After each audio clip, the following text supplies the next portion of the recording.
భారతదేశం తప్ప మాకు ఎవరు హెల్ప్ చేయదని చెప్పేసి. ఎందుకంటే ఇక్కడ ఉన్న పెద్ద దేశం భారతదేశమే కాబట్టి. సో బలూచిస్తాన్ని విడదీయచ్చు. అట్లనే ఖైబర్ పఖ్తూన్ఖ్వాలో పాకిస్తాన్ తాలిబాన్లు పాకిస్తాన్ సైనికుల్ని చంపుతున్నారు, వాళ్ళకే పడట్లేదు. కాబట్టి అక్కడ ఉన్న ప్రజలు కూడా కోరుకుంటున్నారు. కాబట్టి పాకిస్తాన్ను 2-3 ముక్కలు చేయడము, బంగ్లాదేశ్ని చేయడము నైతికం. ఎందుకు నైతికం అంటే చివరి ఆప్షన్, ఇదేంటి అంటే మనల్ని మనం సమర్థించుకోవాలి కదా. నేను నిన్ను ముక్కలు చేయకపోతే నువ్వు నా ఖలిస్తాన్ తీసేస్తా అంటున్నావు కదా. సో నువ్వు నా కాలో చెయ్యో తీసేసే బదులు నేను నీ మెడ నరికేస్తాను అనడం అనేది పాలసీ అన్న. ముక్కలు చేయడం ద్వారా అక్కడ ఉన్న వాళ్ళు కూడా బాగానే ఉంటారు కదా.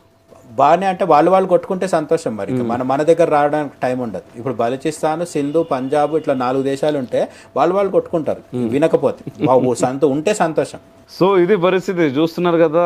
ప్రపంచ రాజకీయాలు ఎట్లా తిరుగుతూ ఉన్నాయి, ఎట్లా జరుగుతూ ఉన్నాయి, వాటికి మన భారతదేశం ఏ రకంగా కేంద్రం అవుతున్నది, ఇవన్నీ మనకు అవసరం లేదు. మనం జబర్దస్తులు చూసుకుంటాం.